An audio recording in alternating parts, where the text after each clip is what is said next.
I'm going to go ahead and bring Dwayne Stein. Hey, Dwayne, welcome to the show this hour. Good to be with you, sir. How are things going? Man, it's good. It's good. You know, we're about to put 2025 behind us. We are.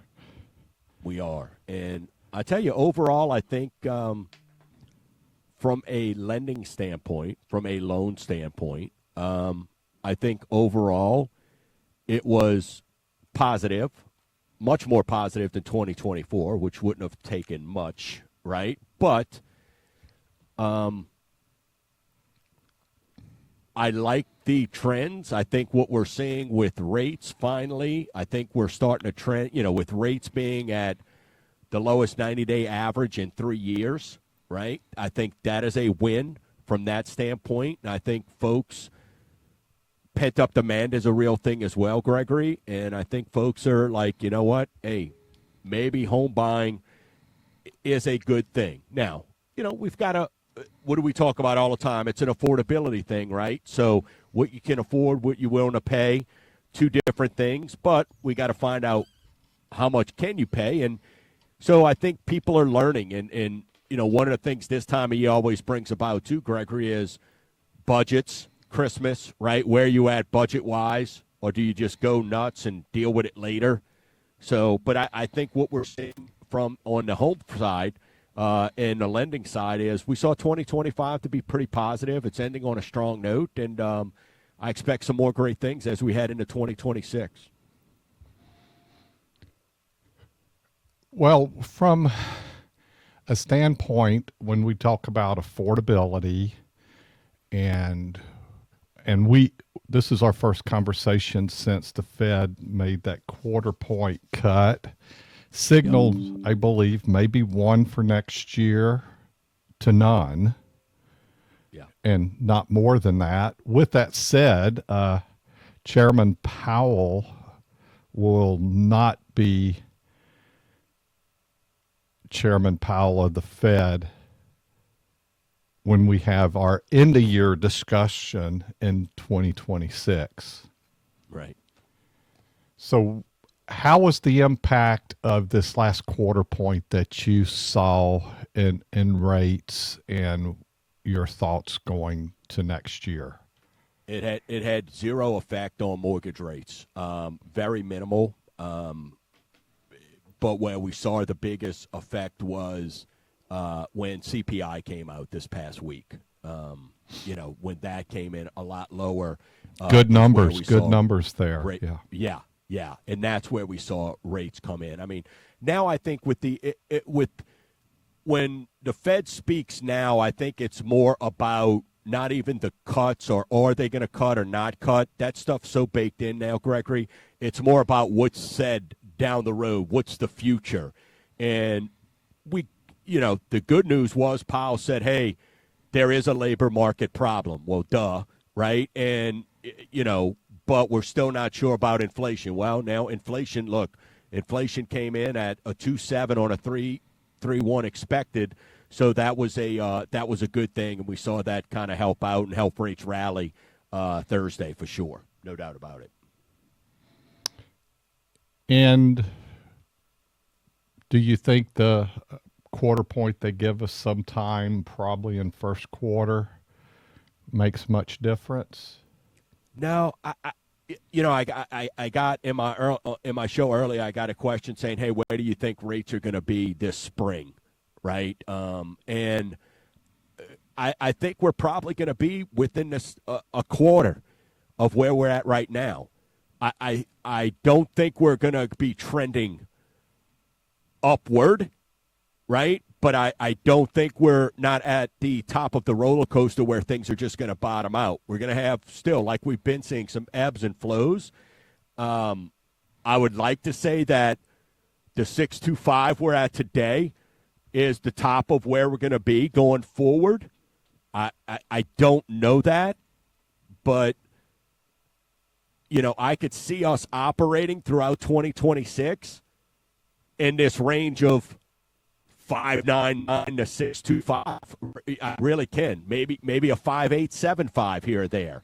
That I could really see that sort of being a range. It's not going to be 4.5%, right? So I think we'll see a little bit lower, but there's a lot we've got to get through, right, Gregory? I mean, my biggest concern, what's concerning me is how does the market react? And this, you may know this, well, would definitely more than I. Like, what if all these tariffs have to go back, whatever that whole thing is, right? Like, I don't know what is the reaction there to the market, and how does that affect treasuries? I mean, does it help? Do people go, hey, I don't know how that's going to affect if all of a sudden they go, we got to give back all this money. That's my big thing on the Supreme Court. That's kind of weighing on me. That that's that unknown out there, Gregory. That you don't know what's going to happen there, and is that something that sets everything off? I actually, behind the scenes, where I have confidence that money's not going to be given back. Yeah. Doesn't mean the court is completely on board with how it's done. I believe that they already have a game plan of how they would move forward with that, and I would think the court would give guidance based upon law of what they need to tweak in going forward on that. If you're waiting for Congress to do something on tariffs, well, that won't be after midterms, and a bunch more seats have to be won on the Republican side from that. Yeah. So I'm not even trying to predict there, but I think they do have a path. Subject to the court's decision, they will make adjustments, and I think the tariffs continue. Yeah. Well, and I think the other thing hanging up is, there's starting to be a lot more talk about, and I think the government shutdown hurt on the rate side, because we've gotten some of this data that came out, instead of it being, it's 2 months, so now it's, if we would have been getting this October and November data at the time when it happened, I think there would have been more momentum with the rates, and I actually think we would have been a little bit lower than where we are right now. So then if we come back, they're talking about now the biggest thing that held it up is still on there with the affordability, all that stuff. Or are we going to go into another government shutdown? So that's why when we start getting into rates where it's going to go, and you know this as much as I do, Gregory, I mean, these have just been such unique times over the last couple years. I mean, for years you just came in and rates were what they were. Now everything is just under a microscope, and there's so many things that have an effect on, Ukraine and Russia. Hey, does that have an effect if that stops? What is those, so many things. But man, if we go into another government shutdown, I think that could stall any momentum that we've got right now. So those are the things that I look at going forward when we start seeing there's just so many intangibles that it's impossible to predict the rate market. So from a consumer standpoint, and you kind of deal in two areas, refis and new home purchases. What's the vibe on the consumer out there that you're seeing? Refinances are definitely up. I think people are strapped. I think they have hung on as long as they possibly can, especially those who bought in 20 and 21, even though they've got lower rates. But let's take those that bought in 22 and 23. They're not necessarily refinancing because they're rate from to a rate term refinance to get a lower rate. A lot of it is they're refinancing and taking advantage of their equity to pay off debt.